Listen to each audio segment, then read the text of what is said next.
रात के समय पर शरीर में हार्मोन्स की सिक्रीशन होती है, विशेष करके मेलाटोनिन, मेलानिन, सेरोटोनिन। ये रात में ही आएंगे। यही तुम्हारी नींद भी गहरी करते, यही तुम्हारे शरीर के जो मेटाबॉलिज्म है उसको नियंत्रित रखते। इसलिए रात 12 बजे तक, 11 बजे तक, 2 बजे तक जग रहा है, शरीर को रोगी कर रहा है, मौत को करीब बुला रहा है। सुबह 4:30, 4 के बाद तक सो रहा है, ये फिर गलत हो गया। बच्चे को 12 साल तक के बच्चे को कम से कम 7 घंटे 8 घंटे की नींद चाहिए। माँ बाप उनको जल्दी सुला दें ताकि वो सुबह जल्दी उठ सके। सुबह का जो जागरण है ये अमृत वेला ध्यानियों, ज्ञानियों, योगियों के लिए नहीं, ये हर उस इंसान के लिए जरूरी है जो स्वस्थ जीना चाहता है और जो लंबा जीवन जीना चाहता है। और जल्दी मरना है तो खूब खाओ, खूब सो, या बिल्कुल ना खाओ और जगते रहो। Live your life in discipline and die early. It's your life, so you make choice. I can just suggest, I can just give you the time tested principles of life. Rest, it's all upon you whether you want to follow it or not. Yukta ahar viharasya yukta cheshtasya karmasu yukta swapnavabodhasya yogo bhavati dukkha. दुखों का नाश करने वाला योग तो यथा योग्य आहार विहार करने वाले का, कर्मों में यथा योग्य चेष्टा करने वाले का और यथा योग्य शयन करने तथा जागने वाले का ही सिद्ध होता है। युक्तिपूर्वक खाए, युक्तिपूर्वक व्यवहार भी करे। सारा समय आलसी तोते बन के नहीं बैठना चाहिए, उठना ही नहीं, हिलना ही नहीं। जवानी में ही जोड़ ना, जॉइंट सारे जुड़ गए हैं इनके हर चीज के लिए। और ये दुर्दशा, माने जिस किसी को पॉसिबल हो ना, कोई एक नमूना आसपास मिल जाए, सही बच्चा हो, पत्नी हो, माँ हो, देना जरा, लाना जरा, पकड़ाना जरा। कई आदमी तो ऐसे काहिल होते हैं अपना तौलिया खुद नहीं ले सकते। जूते कहीं भी उतार दो, मोजे कहीं भी फेंक दो। बीवी है ना नौकरानी करने के लिए काम सारे, और बीवी है मैं करनी है ना।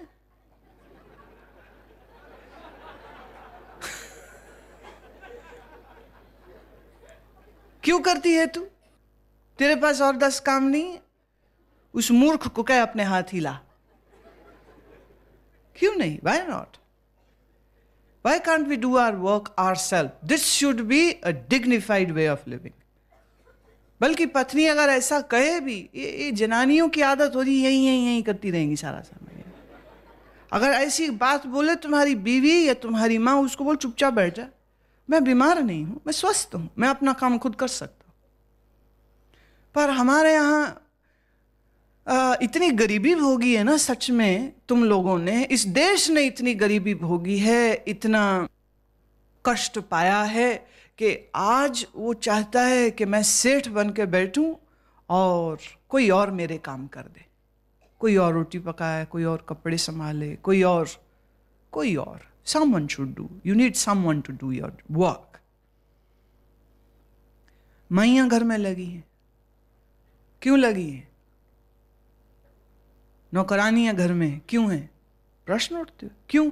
युक्त चेष्टा, भगवान कह रहे चेष्टा करो।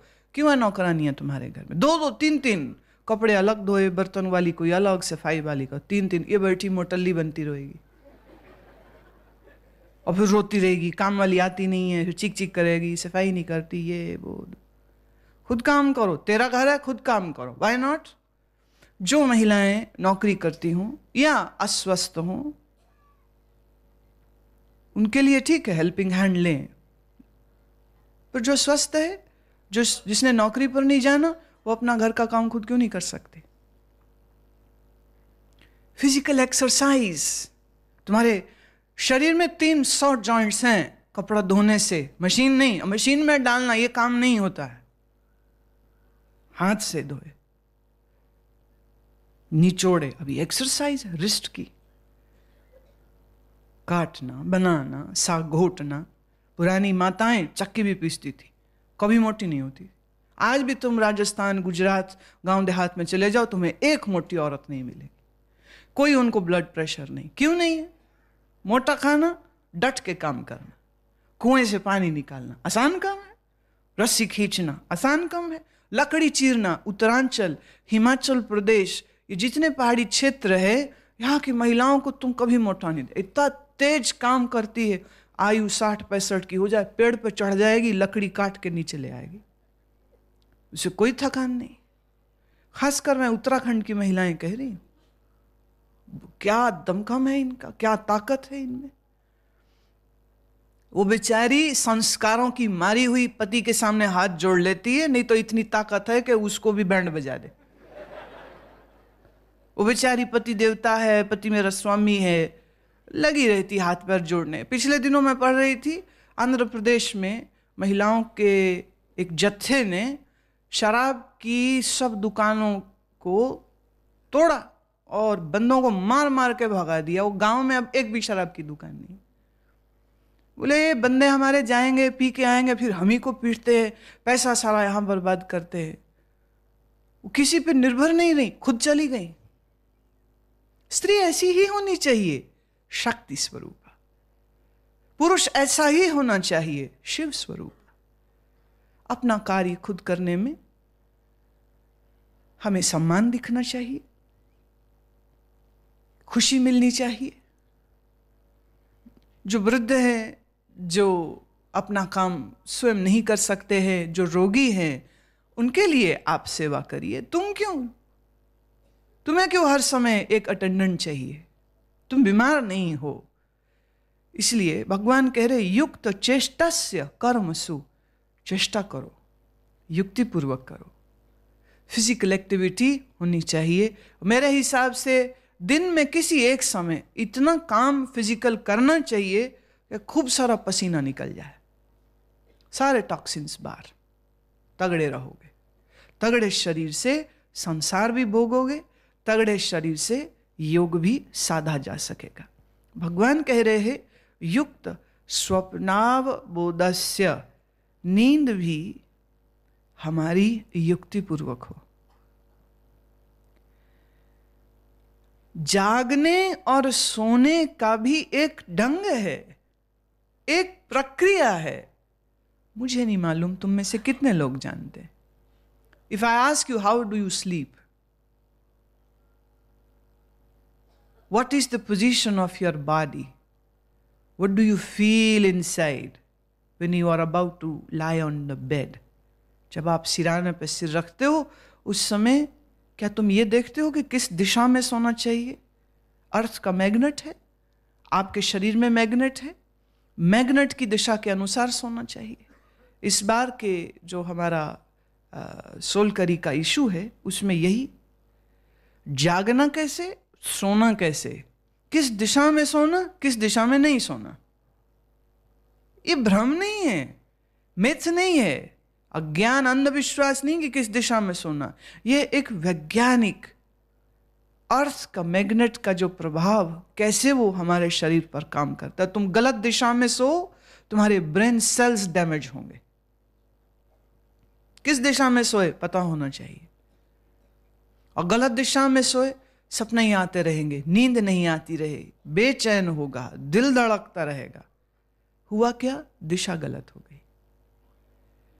कभी इसको ब्रह्म मानते थे, लेकिन अब फिर वही बात आती, विज्ञान रोज हमारे इस ज्ञान के करीब आता जा रहा है, रोज। भगवान कहते हैं जो इस प्रकार अपने जीवन को युक्तिपूर्वक जीते हैं, उनके जीवन में योग फलित होता है। यदा विनियतम चित्मात्मन्येव यतिष्ठते निःस्पृहः सर्वकामेभ्यो युक्त इत्युच्यते तदा। अत्यंत वश में किया हुआ चित्त जिस काल में परमात्मा में ही बलि प्रकार स्थित हो जाता है, उस काल में संपूर्ण कामनाओं से स्पृहा रहित हुआ पुरुष योग युक्त ऐसा कहा जाता है। शब्द है विनियतम। विनियतम, भली भांति प्रकार जिसने अपने चित्त को समझ लिया। देखिए यहाँ जो अर्थ दिया है, जिसने चित्त को वश किया है। I have objections on this word. You can not control your subconscious, you can understand your subconscious. आप अपने चित्त को वश में, ये बहुत पारंपरिक शब्द है, बार बार आ रहा है। वश करो, इंद्रिय वश करो, मन वश करो। वश करो, कैसे वश कर सकते हो? तुम जागृत सजग होके मन, इंद्रिय, बुद्धि और चित्त के क्रियाकलापों को, the way they function, the process, you can know it. How can you know it? By observing it. By observing it. And the moment you become observer of your mind, all modifications go away. ये बहुत परंपरावादी शब्द है, मन को वश में करो, मन को काबू में करो। और जो लोग ये कहते हैं और जो लोग ये बोलते हैं, मेरी दृष्टि में वो बहुत गहरा विवेक, गहरी समझ नहीं रखते, इसलिए वो कह रहे। हम अपने मन को समझ सकते हैं, कहां से आता है, कहां जाता है, विचार कहां से उठते हैं, कहां जाते हैं। तुम्हें सिर्फ दृष्टा भाव से इसके खेल को देखना है। और अजब बात यह है, मन के शोर तभी तक है जब तक तुम सुप्त हो, सोए हो। जैसे ही तुम जगे, मन का शोर धीरे धीरे धीरे विलीन हो जाता है। You don't have to do anything. You don't have to stop your thoughts, because the more you put force to stop your thoughts, this in itself is a thought that I want to stop my thought. तो आप विचार शून्य कैसे हुए? मैं विचारों को रोक लूं, मैं विचारों को रोक दूंगा। ये जो लड़ाई तुम लड़ना चाह रहे हो मन से, इसमें हमेशा मन ही जीतेगा। मन में मैंपन रख के तुम मन को विचार करने से रोक नहीं सकते हो। मन के साक्षी होकर, मन के दृष्टा होकर आप मन की कलाओं को देखते हो, जानते हो, जुड़े बगैर, unattached, neutral, witnessing. Mind stops. जहां तुम जागे, जहां तुम जागृत हुए, वहीं ये मन रुक जाता है। अब फिर भगवान कहते हैं, ऐसा मन जो रुक गया, जो ठहर गया, ऐसी चेतना जो ठहर गई है, अवितिष्ठते, जो ठहर गई है, अब उसमें, उस मन में अब कहां कामना? कामना तभी होगी ना जब मन हिलेगा, जब मन ठहर गया, जब मन अमन हो गया। अब क्या कामना, क्या इच्छा, क्या वासना, क्या राग, क्या द्वेष? मुक्त हुए, मुक्त हो गए। यथा दीपो निवातस्थो नेंगते सोपमा स्मृता योगिनो यत चित्तस्य युंजितो योगमात्मनः। जिस प्रकार वायु रहित स्थान में स्थित दीपक चलायमान नहीं होता, वैसे ही परमात्मा की उपमा में लगे हुए ध्यानी योगी जीते हुए चित्त के कहे गए। एक भगवान प्रयोग दे रहे हैं, किसी ऐसी जगह में जहां हवा ना आती जाती हो, ऐसे किसी कमरे में तुम दीपक जगाओ तो उसकी ज्योति अकंप ठहरी रहेगी, हिलती जुलती नहीं, ठहरी हुई ज्योति। ठीक इसी तरह से जिसका ध्यान ठहर गया, अकंप, अब हिलता डुलता नहीं, अब हिलता डुलता नहीं, इतना शांत हो गया मन कि अब एक भी विचार नहीं है। ऐसे ठहरे हुए मन को उपमा देते हैं भगवान उस दीपक की जो दीपक जल रहा है जहां कोई हवा नहीं। ऐसे योगी का मन ठहर जाता। यत चित्तस्य स्मृता, चित्त ठहर गया। अब इस ठहरे हुए चित्त में कामनाओं की, वासनाओं की कोई हवा नहीं चलती है, कोई इच्छा नहीं। मैंने ये गीत जो गाया, इस गीत को तुम अब शायद और अच्छे से समझ पाओगे। ये ऐसा दीपक है चेतना का जो तुम्हारे भीतर जल रहा है, जिसको न तेल चाहिए न जिसको कोई बत्ती चाहिए, पर चेतना का प्रकाश सदैव तुम्हारे भीतर, तुम में जगता है। तुम ही वह ज्योति स्वरूप। You are the light. But what an unfortunate state today, you are stumbling in darkness. भटक रहे हो, गिर रहे हो, चोट खाते हो, बंधन में, आसक्ति में, मोह में। थे हो चैतन्य स्वरूप, पर अपनी ही चैतन्यता से तुम्हारा कोई परिचय नहीं। भगवान कहते हैं कामनाएं तुम्हारे मन को व्यथित करती, कामनाएं तुम्हारे मन को चंचल करती। इसलिए तुम्हें इस बात का ध्यान देना ही होगा कि तुम्हारे चित्त को विश्राम रहे। दौड़ मत लगा। तो फिर दौड़ लगाने से सिर्फ तू अपनी हानि करेगा और कुछ नहीं। यत्रो परमते चित्तम निरुद्धम योग सेव्या, यत्र चैवात्मना नात्मनम पश्यान नात्मनि तुष्यति। जिस अवस्था में योग के अभ्यास से निरुद्ध हुआ चित्त उपराम हो जाता है, और जिस अवस्था में परमेश्वर के ध्यान से शुद्ध हुई सूक्ष्म बुद्धि द्वारा परमात्मा को साक्षात करता हुआ सच्चिदानंद घन परमात्मा में ही वह संतुष्ट होता है। The whole journey of spirituality has been said in this one shloka. पूरी यात्रा योग के अभ्यास से चित्त को निरुद्ध करो, निरुद्ध करो। चित्त को उपराम करो। न राग न वैराग, उपरामता। न संसार से द्वेष न संसार से राग हो, इसे कहते उपरामता। चित्त उपराम हो, चित्त निरुद्ध हो। कैसे होगा? योगाभ्यास से। अब योग कई प्रकार का है। एक शब्द योग उपयोग करते ही भगवान ने बड़ी गहरी बात कह दी। योग कितने प्रकार का है?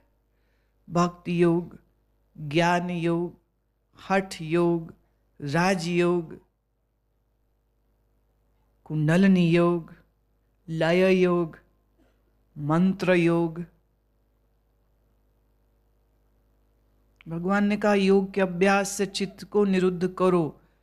अब किस योग पद्धति से, किस तरीके से आप अपनी यात्रा करेंगे, यह आपका गुरु बतलाएगा। तुम बहुत चंचल मन के हो तो तुम्हें वो जप योग में लगाएगा। तुम अस्वस्थ और असंयमित और रोगी हो, तुम्हें वो हठ योग में लगाएगा, राजयोग में लगाएगा। और जैसे जैसे जैसे तुम्हारे अंदर इधर का भाव और गहरा करने के लिए वो तुम्हें भक्ति योग में लगाएगा। कीर्तन भक्ति योग है, समर्पण, सुमिरन, प्रेम, ये भक्ति योग। जैसे जैसे तुम्हारी उत्तर उत्तर तरक्की होती जाएगी, वैसे वैसे फिर तुमको गुरु और गहरे प्रयोगों में, चक्र योग, चक्रों की साधना, कुंडलनी योग, कुंडलनी जागरण की साधना, लय योग, योग के अभ्यास से तुम्हारा चित्त निरुद्ध होगा। And today you have to understand this, you can not skip any of these things. तुम एक भी चीज छोड़ नहीं सकते। तुम हम तो खाली भक्ति करेंगे, मन में अज्ञान पड़ा रहेगा, तू बंधन में दुखी होता रहेगा, कोई फायदा नहीं। एक कहते हम तो खाली हठ योग करेंगे, वो दिन में 4 बार खाली आसन ही साध रहा है, वो उसने योग को जिम्नास्टिक में बदल दिया। उचित मात्रा में युक्ति पूर्वक हमें शरीर भी ठीक रखना है, मन भी ठीक रखना है, अपने अंदर प्राण की साधना को, प्राण विद्या को।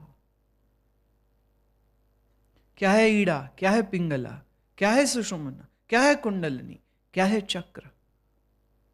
चक्र की बात आई तो मुझे याद आ रहा है, एक व्यक्ति ने पत्र हमें दिया, हमने पूछा था मन कहाँ है शरीर में, तो उसने लिखा, मैंने ये जाना है कि मेरे शरीर के मूलाधार चक्र में मन रहता है। अब नीचे उस बंदे ने नाम भी नहीं लिखा, अब ये भी नहीं पता बंदा है कि बंदी है, ये भी नहीं पता, नाम नहीं लिखा। पर ये हमें एक फ्री का चुटकुला मिल गया। मेरे शरीर के मूलाधार चक्र में मन रहता। और कोई पूछे इसको, तेरे शरीर का मूलाधार चक्र है कहां? सिर में, घुटने में, एड़ी में, कहां है?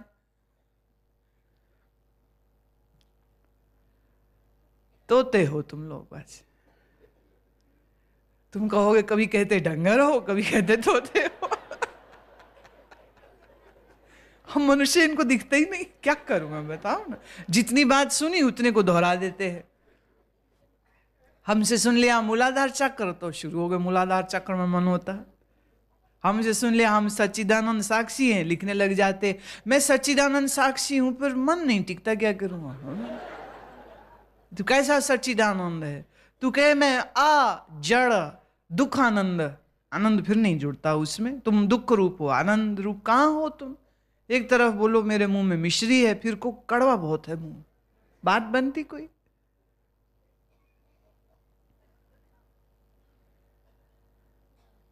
मार्ग बहुत गहरा है, सूक्ष्म है, और तुम्हारे पास वक्त नहीं है। हमारे पास वक्त ही वक्त है।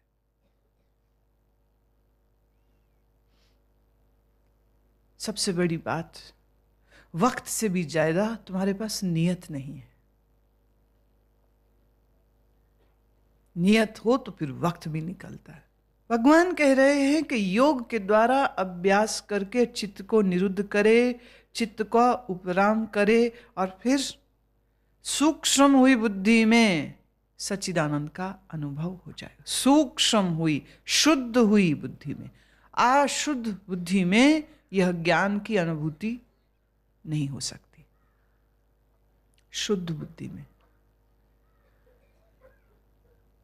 भगवान कहते हैं सुखमात्यंतिकम यतद बुद्धिग्राह्यम मितीन्द्रियम वेत्ति यत्र न चैवायम स्थितश्चलति तत्वतः। इंद्रियों से अतीत केवल शुद्ध हुई सूक्ष्म बुद्धि द्वारा ग्रहण करने योग्य जो अनंत आनंद है, उसको जिस अवस्था में अनुभव करता है और जिस अवस्था में स्थित हुआ, यह योगी भगवत स्वरूप से नहीं चलायमान होता। इंद्रियों से अतीत है, वह मन बुद्धि से परे है, वो अनंत है। मन का अंत है, बुद्धि का अंत है, पर परमात्मा अनंत है। तो अंत वाले मन बुद्धि से आप अनंत को कैसे जान सकते? तो करना यह है साधना के द्वारा बुद्धि को सूक्ष्म सूक्ष्म सूक्ष्म सूक्ष्म सूक्ष्म करते करते करते इतना सूक्ष्म बुद्धि हो जाए कि बुद्धि विलीन हो जाए। फिर यह अनंता आनंद भीतर प्रकट हो जाता, फिर आत्म अनुभूति स्पष्ट हो जाती। और भगवान कहते यत्र स्थिता अयम तत्वता, जो योगी इस स्थिति में एक बार आ गया फिर उससे बाहर नहीं आता कभी।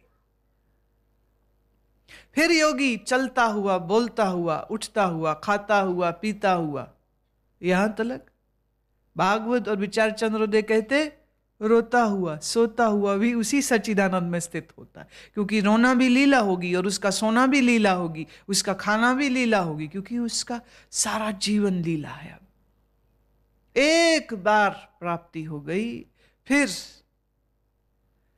गुरु ग्रंथ साहब में श्लोक आता है, वाणी कहती है मिल्या होए न बिछड़े जे मिल्या होए। एक बार मिल जाए परमात्मा तो फिर नहीं बिछड़ता। जिंदगी ये जो मिली है इसमें एक बार मेहनत कर लो बस। हठ योग से शरीर साधो, भक्ति योग मंत्र योग से मन को साधो, ध्यान योग से मन को साधो, और सांख्य योग से वेदांत से बुद्धि को साधो। क्या मुश्किल, इतना तो आसान।